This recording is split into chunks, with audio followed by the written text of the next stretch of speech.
Meus queridos irmãos, graça e paz em Cristo Jesus. Amém? Como é bom estarmos aqui, não é mesmo?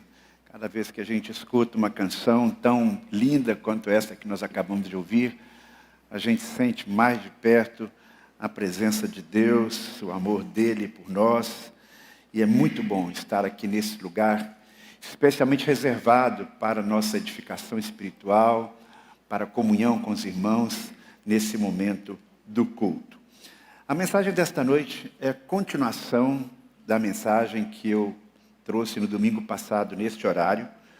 Em Gênesis capítulo 3, nós temos um relato que descreve uma mudança radical na dinâmica do relacionamento do ser humano com Deus, consigo mesmo, com o seu próximo, com a própria natureza. Mudança que tem um sentido cósmico. O adjetivo que eu daria para essa mudança é trágica. Os teólogos que chamam este momento, essa palavra não está escrita assim na Bíblia, mas os teólogos chamam esta mudança de queda. Então nós estamos pensando sobre esta trágica queda.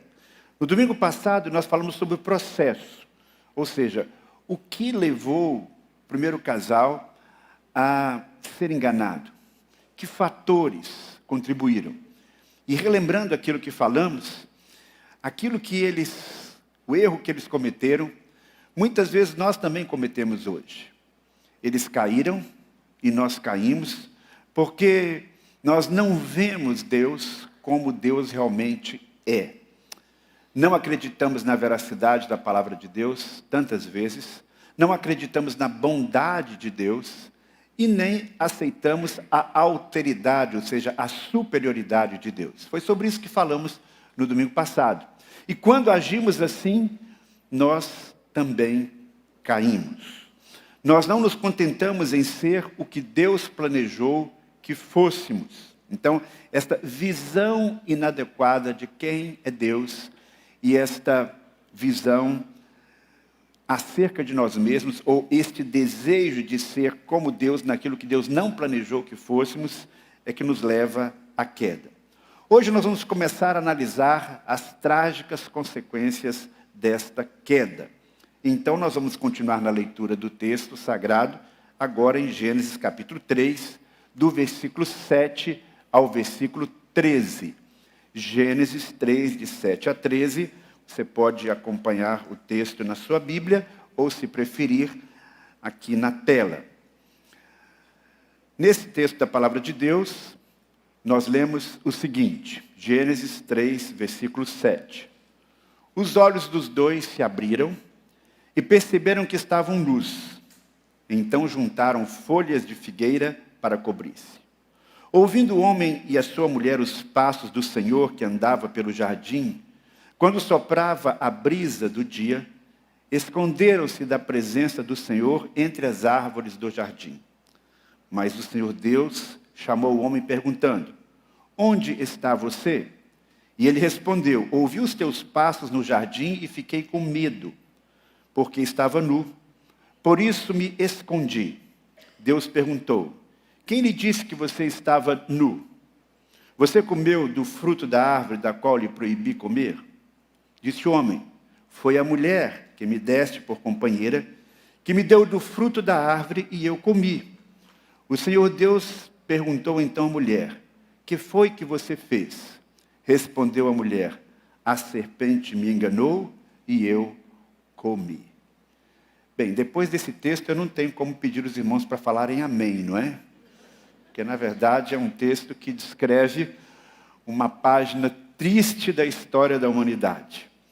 Mas nós vamos então refletir neste texto, pensando em algumas consequências desta queda. Hoje, no próximo domingo, a gente fala mais um pouco sobre isso. E eu quero começar a partir desse versículo 7. Quando nós lemos que os olhos do primeiro casal, logo depois que eles desobedeceram a Deus, que eles caíram, os olhos deles se abriram e perceberam que estavam nus. E então juntaram folhas de figueira para cobrir-se. Nós podemos ver claramente aqui, meus queridos irmãos, amigos, que a queda provocou no ser humano uma crise de identidade. Antes eles estavam nus, mas de alguma maneira aquilo parecia algo perfeitamente natural. Eles sentiam plena harmonia, inclusive com os outros animais ao seu redor. Eles olhavam um para o outro e não percebiam nada de vergonhoso. Mas de repente, a partir do momento em que eles desobedecem a Deus, eles começam imediatamente a experimentar as consequências do seu erro. E eles começam a olhar para si próprios, e eles começam a olhar um para o outro numa perspectiva diferente. É difícil compreender exatamente o que se passou na mente deles, o que este olhar de fato provocou. Antes, certamente eles tinham uma certa visão ingênua. Olhando um para o outro, apenas se percebiam como seres extremamente atraentes, muito especiais. E agora eles olham para si e olham um para o outro e experimentam uma espécie de sentimento de inadequação. Eles passam a viver uma crise de identidade. Eu posso imaginar Adão olhando para si mesmo e dizendo: eu não sou quem eu imaginava que fosse. Há alguma coisa errada comigo agora. E uma crise se estabeleceu entre eles já naquele primeiro momento. Porque eles não apenas viram a si próprios nesta nova perspectiva, mas eles viram um ao outro nesta perspectiva diferente. E não foi uma visão positiva, tanto é que eles sentiram inadequação e vergonha. Antes, eles olhavam para si, e olhavam um para o outro e experimentavam admiração, gratidão. No relacionamento entre eles havia uma paixão. Agora há algo diferente. E o que mudou não foi apenas o outro, o que mudou foi o olhar para o outro, a maneira de olhar o outro. Eu penso que o pecado continua trazendo esta consequência em nossas vidas. Quando pecamos, nós descobrimos que olhando para nós mesmos, nós nos vemos numa nova perspectiva, em uma outra perspectiva. Sob a influência do pecado, nós olhamos para as outras pessoas com outros olhos, até mesmo as pessoas que nós amamos.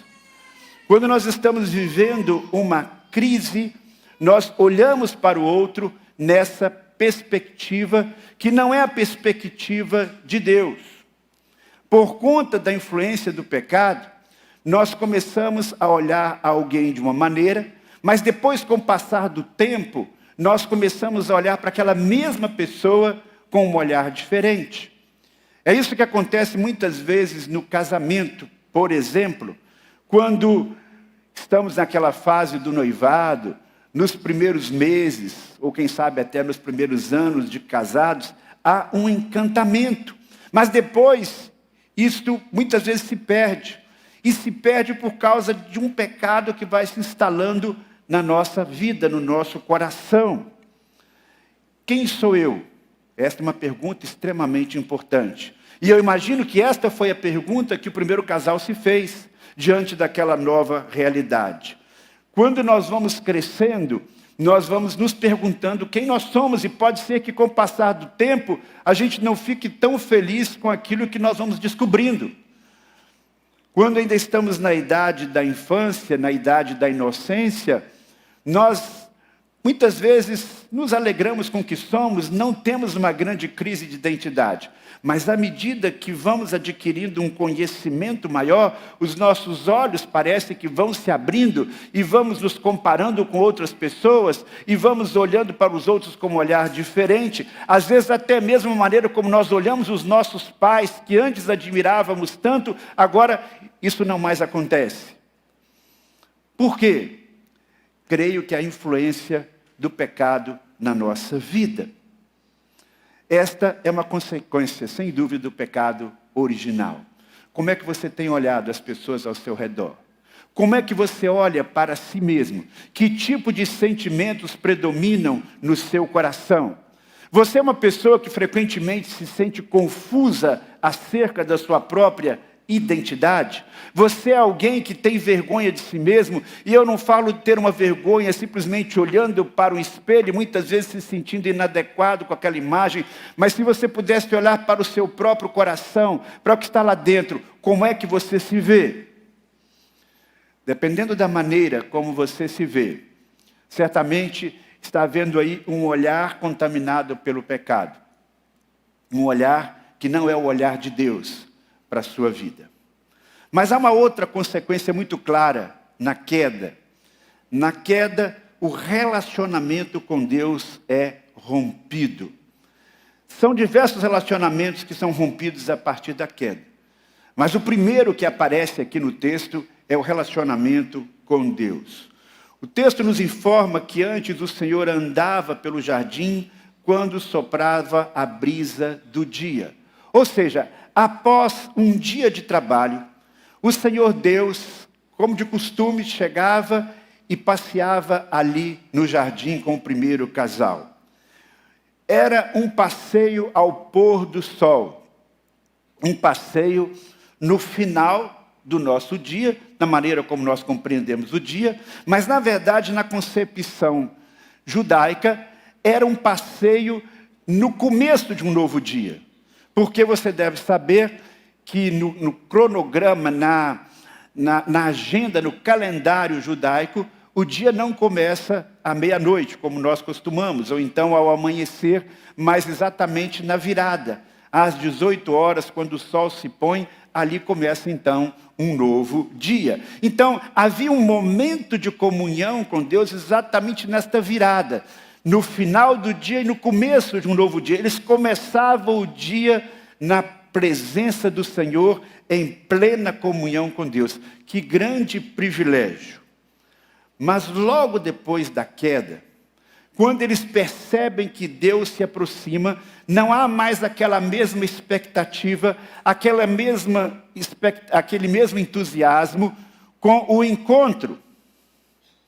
E é interessante como o texto descreve essa experiência. Eu não sei se você já prestou atenção nesse detalhe. A Bíblia diz, ele apresenta Deus aqui como ser extremamente pessoal. A relação de intimidade que havia é como se eles estivessem, de fato, diante de uma manifestação física de Deus. Por quê? A Bíblia diz que eles ouviam os passos de Deus. Você ouve os passos de uma pessoa, não é? Você não ouve o passo de um espírito, não, você ouve os passos de um ser pessoal. E a Bíblia diz que eles estavam ali e aqueles passos que eles ouviam e que antes traziam uma expectativa tão boa ao seu coração, agora trazem temor.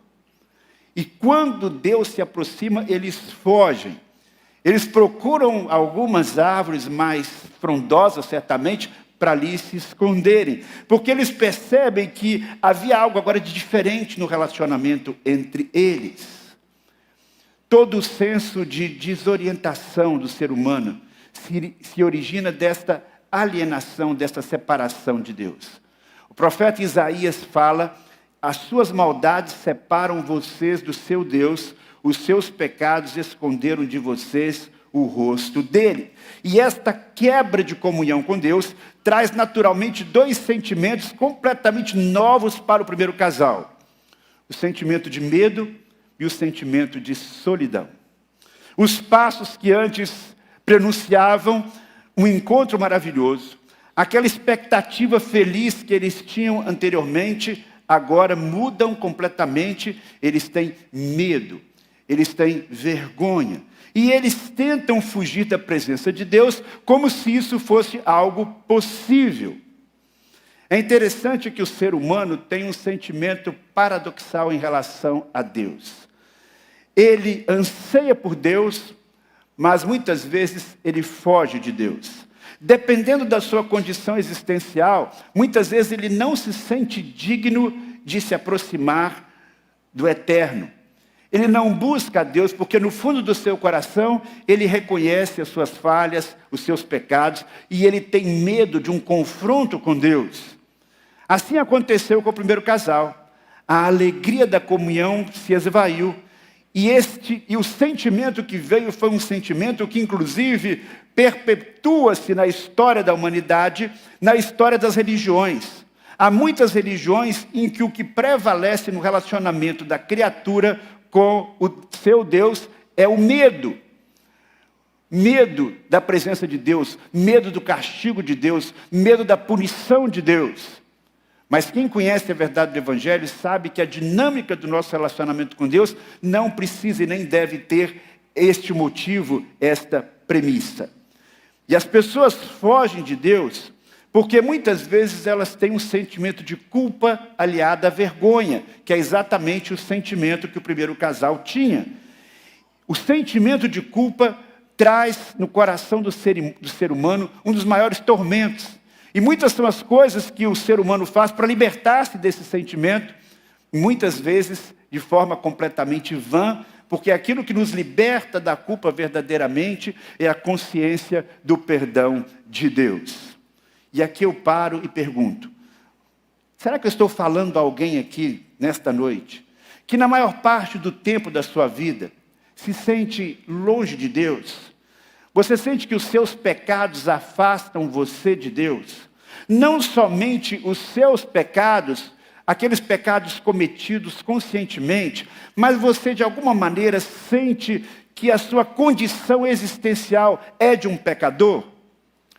Devemos de fato ter esta consciência de que somos pecadores, afinal, a Bíblia diz que nós herdamos este pecado, este chamado pecado original. E não apenas herdamos o pecado original, mas a Bíblia diz que todos nós pecamos e estamos destituídos, ou seja, nós perdemos a glória de Deus. Então a nossa condição humana nesse aspecto é realmente terrível. Quando o primeiro casal se desconectou da presença divina, nós recebemos então essa herança. Eles tinham a glória de Deus na sua plenitude, criados à imagem e semelhança do Senhor, mas eles perderam essa glória original que brilhava em suas vidas, e nós então também perdemos esta mesma glória. Perdemos assim a capacidade de manifestar plenamente a imagem de Deus, de refletir completamente a sua glória, ou seja, fomos criados à sua imagem e semelhança, refletíamos a sua glória permanente, mas o pecado nos destituiu desta condição existencial. Perdemos o brilho que existia em nossa vida. Eu posso comparar essa situação à situação de um casal. Um casal que está muito feliz no dia do seu casamento. A gente olha para aquele casal e vê a beleza no seu rosto, o olhar está brilhando.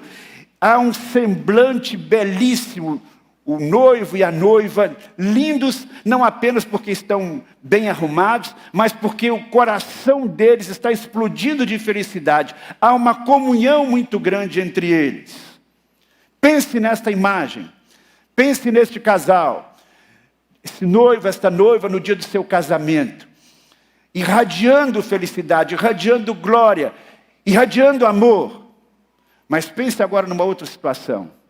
Pense numa situação de um homem e de uma mulher que passou por um divórcio, está passando por um divórcio doloroso, perdeu a alegria, nos olhos não tem mais aquele brilho, os olhos estão vermelhos de muito choro. A glória do casamento perdeu-se. É esta situação que acontece no relacionamento com Deus lá no começo. Aquele sentimento de alegria, de prazer, aquele brilho, ele se esvai, porque houve um rompimento. E esta situação de quebra da comunhão com Deus traz todo aquele tipo de sentimento negativo que acontece muitas vezes nos nossos rompimentos humanos. Culpa, medo, fuga. Você já se sentiu assim em algum momento da sua vida? Um pecador indigno, fugindo dele, com medo de um confronto com o Senhor, porque você fez algo ou está fazendo algo que você sabe que desagrada a Deus, que é prejudicial para você e para o seu próximo. Você consegue perceber que você é pecador, não apenas porque a Bíblia declara isso, mas porque você sente isso realmente, existencialmente. É interessante a reação do primeiro casal, quando ele é confrontado com o seu erro, com o seu pecado. Quando Deus confronta o primeiro casal, quando ele questiona a tentativa de fuga deles, Deus faz algumas perguntas que revelam outros resultados desta queda. Voltando ao texto bíblico, nós lemos. Deus perguntou: quem lhe disse que você estava nu? Onde estás? Você comeu o fruto da árvore que lhe proibi comer? Disse o homem: foi a mulher que me deste por companheira, que me deu do fruto da árvore e eu comi. E o Senhor então perguntou à mulher: que foi que você fez? Respondeu a mulher: a serpente me enganou e eu comi. Esse texto traz uma mensagem muito cristalina. A queda faz com que o ser humano não assuma a responsabilidade pelo seu erro, pelo seu pecado. Quando Deus pergunta para Adão: o que aconteceu? Por que você está fugindo? Você me desobedeceu. O que Adão faz? Ele aponta para a mulher e diz: foi a mulher. Eu fico sempre imaginando, quando eu leio esse texto, a reação que Eva teve. Antes daquele casal em lua de mel, tão lindo, tão bonito, eu imagino que ela regalhou o olho para ele. E sabe aquela hora que você desagrada realmente a sua esposa, o seu cônjuge, né? E aí não precisa dizer nada, só aquele olhar assim já diz tudo, né? Imagino que ela olhou para ele assim, com aquela decepção, com aquela raiva, de tal maneira que ele ficou já estremecido só com o olhar da esposa. Nem Deus ter falado mais nada com ele. Nunca tinha acontecido naquilo na relação deles. Eu imagino que depois do confronto com Deus, eles devem ter tido uma DR muito grande, uma briga, quem sabe, depois daquele confronto. O relacionamento deles foi afetado de uma maneira terrível, sabe por quê? Porque ele acusou a sua esposa de uma maneira muito forte. A defesa que ele teve foi acusar a mulher. Mas ele não acusou apenas a mulher. Ele acusou o próprio Deus. Porque ele não disse simplesmente: esta mulher que está aqui do meu lado é que me induziu ao erro. Não, ele disse: a mulher que tu me deste. É interessante isso. Quando a gente tenta fugir da responsabilidade, a gente joga a responsabilidade para outras pessoas. É o pai que o Senhor me deu, é a mãe que o Senhor me deu, é o tio que o Senhor me deu, é a herança familiar. Em última instância, a gente está acusando a Deus. Deus, por que o Senhor me deu essa pessoa que está fazendo com que eu erre, com que eu fale, que me tire o juízo? Eu conheço poucas coisas tão importantes na vida quanto você assumir a responsabilidade pessoal. Responsabilidade pessoal é uma coisa muito séria. É como se Adão dissesse para Deus o seguinte: Senhor, se o Senhor não tivesse me dado esta mulher, estaria numa boa, tranquilo. Nosso relacionamento continuaria, meu relacionamento contigo continuaria o mesmo. E é interessante que a mulher também age da mesma maneira, não é? Ela recebe a culpa e ela procura transferir a culpa para a serpente. Foi a serpente que apareceu por aqui que me enganou e eu comi. Isso me lembra uma charge dos Simpsons, no qual que ele diz o seguinte: a culpa é minha e eu a coloco em quem eu quiser. Então tem gente que age assim, não é? Ele assume parcialmente a culpa ou não assume e transfere para o outro. Meus irmãos, esta manifestação da queda continua tão atual, em grande parte dos conflitos que nós gerenciamos e que nós observamos, nós podemos ver isso. Quantas vezes a gente vai fazer um aconselhamento com alguém, há um conflito familiar, e a pessoa então despeja diante da gente toda a culpa do outro. E eu fico pensando, qual será a sua responsabilidade pessoal nesse confronto?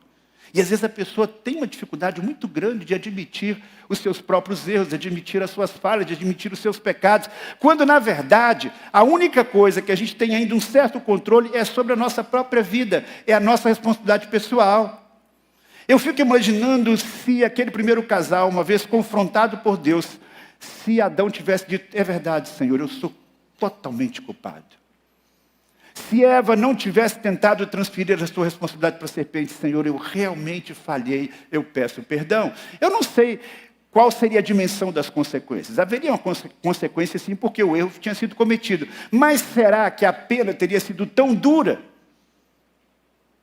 Nós continuamos cometendo aquele mesmo erro quando achamos um culpado pelas nossas próprias falhas, pelos nossos próprios pecados.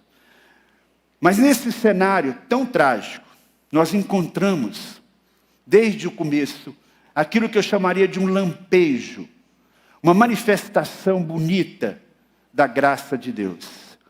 Porque mesmo naquele momento, Deus vem ao encontro do ser humano que se afastou dele.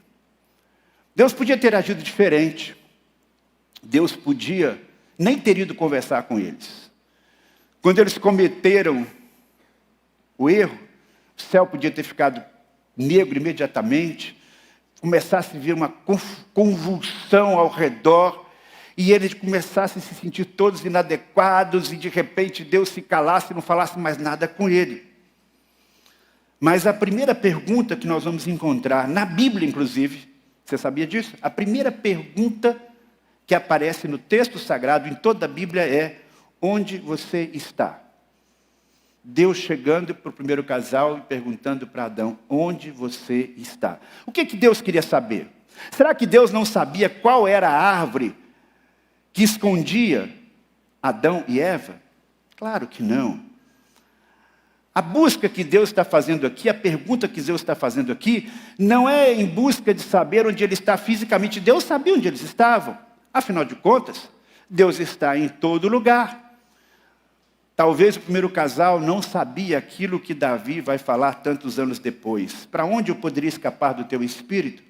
Para onde eu poderia fugir da tua presença? Se eu subir aos céus, lá estarás. Se eu fizer a minha cama na sepultura, também lá estás. Se eu subir com as asas da alvorada e morar na extremidade do mar, mesmo ali a tua mão direita me susterá, me guiará e me susterá. Mesmo que eu diga que as trevas me encobrirão e que a luz se tornará noite ao meu redor, verei que nem as trevas são escuras para ti. A noite brilhará como o dia, pois para ti as trevas são como luz. Então nós sabemos muito bem que é absolutamente impossível nos escondermos de Deus. Mas nós podemos nos afastar dele, no sentido espiritual, quando recusamos ter comunhão com ele. Mesmo nesse momento, ele vem ao nosso encontro. E aí nós temos a opção de conversar com ele, de estar atento ao que ele vai nos dizer, ou continuar tentando fugir. Ele vem ao nosso encontro porque ele deseja confrontá-lo sobre a nossa condição espiritual, mas deseja também oferecer-nos a possibilidade de restauração. E esta restauração da comunhão, ela se torna real por meio de Jesus Cristo. O diagnóstico bíblico da condição existencial do homem e da mulher, depois da queda, é: vocês estão perdidos. Esta é a nossa condição como seres humanos, esta é a nossa condição natural. Esta foi a nossa condição, a condição de muitos de nós aqui, até nos encontrarmos com Deus. Perdidos porque longe de Deus espiritualmente. Perdidos porque sem Ele nós não sabemos como tomar decisões certas e qual o propósito para a nossa vida. Perdidos porque não experimentamos mais a alegria da comunhão com o Senhor. Perdidos porque nem mesmo sabemos quem somos e vivemos uma crise de identidade, no sentido espiritual. Mas a Bíblia diz que assim como ele fez lá no comecinho, lá no jardim, e veio ao encontro do homem, agora numa dimensão muito mais profunda, de uma maneira muito mais real, de uma maneira muito mais próxima, ele vem ao nosso encontro por meio de Jesus Cristo. Por isso que Jesus Cristo, quando ele conversa com Zaqueu, no final da conversa ele revela: eu vim buscar e salvar o que estava perdido. Quando nós analisamos o episódio da queda, nós devemos reconhecer as suas consequências e somos desafiados a buscar minimizá-las, a não reproduzir aqueles mesmos erros que o primeiro casal cometeu. E o primeiro passo nessa direção é reconhecer que não temos a capacidade de sozinhos reverter os efeitos desta queda. Precisamos da ajuda do próprio Deus. Precisamos reconhecer nele o mesmo Deus que mesmo no momento da queda já manifestou graça para conosco. Quando o diabo se rebelou contra Deus e levou consigo uma boa parte dos anjos que foram expulsos do céu, não lhes foi dada uma oportunidade de arrependimento e de reconciliação. Contudo, conosco foi diferente. Deus veio ao encontro do primeiro casal, confrontou, puniu, mas ao mesmo tempo trouxe para eles, como vamos ver posteriormente, uma mensagem de esperança, uma mensagem de reconciliação, algo que se concretizou anos depois por meio de Jesus Cristo. Deus veio ao encontro do ser humano, pecador e perdido, e lhe deu a possibilidade de reconciliação por meio de Jesus Cristo. E assim, em Cristo, nossa identidade, nossa crise de identidade é superada. Nosso relacionamento com Deus é restabelecido. A culpa é removida. A vergonha abandonada e o relacionamento com o próximo restaurado. Mas para que isso aconteça, há uma condição. A condição de reconhecimento da culpa. O assumir a responsabilidade pelo erro. Podemos e devemos fazer diferente de Adão, que olha para Deus e diz: a mulher que tu me deste, a culpa é tua. Não. Devemos fazer como Davi, que diz: eu pequei, eu errei, eu sou um pecador e careço somente da tua graça, do teu perdão. Qual a sua condição nesta noite diante de Deus? Longe ou distante no aspecto espiritual? Alguém que se considera muito bom? Ou, quem sabe, alguém que se considera muito culpado e sem chance diante de Deus? Ou você se percebe um pecador arrependido que crê na misericórdia divina? Jesus Cristo é o próprio Deus que vem ao nosso encontro para nos conduzir a Deus, para restaurar a alegria da comunhão com Ele. Você tem desfrutado desta comunhão? Feche os seus olhos. Vamos falar com Deus. Esse é o momento de você analisar como está o seu relacionamento com Deus. Um relacionamento em que há reconhecimento das suas faltas, dos seus pecados, dos seus erros. Um relacionamento onde predominam as desculpas, as acusações.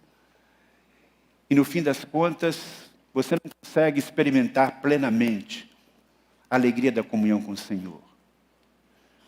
Em sua vida já houve um momento em que você reconheceu a sua condição existencial e aceitou esta oferta de Deus por meio de Jesus, de reconciliação. Se isso já aconteceu na sua vida, agradeça a Deus agora por isso. E ore para que esta seja a experiência de outras pessoas ao seu redor. E se eu porventura estou falando aqui a alguém que ainda não tem esta consciência de comunhão com Deus por meio de Jesus, que ainda se sente no sentido espiritual confuso, desorientado, e quem sabe confuso até mesmo acerca da sua identidade, na dinâmica do seu relacionamento consigo mesmo, com o próximo e com Deus. Hoje você tem a oportunidade de mudar isto em sua vida. Confie em Jesus. Reconheça que é um pecador. E receba esta oferta de comunhão que Deus faz a você por meio de Jesus Cristo. Você vai experimentar a alegria da comunhão com Deus e a certeza da vida eterna. Se esse é o desejo do seu coração, e você deseja restaurar esta comunhão com Deus, você que nunca viveu essa experiência, ou você que viveu no passado, mas se afastou desta comunhão com Deus e hoje deseja renovar de verdade esta comunhão com Deus por meio de Jesus. Fale comigo baixinho agora, pode colocar a mão no seu coração e dizer para Deus: Deus, eu reconheço que sou um pecador. Eu reconheço que a minha condição natural é estar perdido longe do Senhor. Mas nesta noite, ouvindo a Tua palavra, eu me rendo à ação do Teu Santo Espírito. E eu quero ter comunhão contigo por meio de Jesus. Eu quero que esta comunhão contigo me ajude a ter comunhão, uma comunhão diferente com a minha família, com as pessoas ao meu redor. Eu quero viver em comunhão contigo, hoje e sempre, Em nome de Jesus. Amém.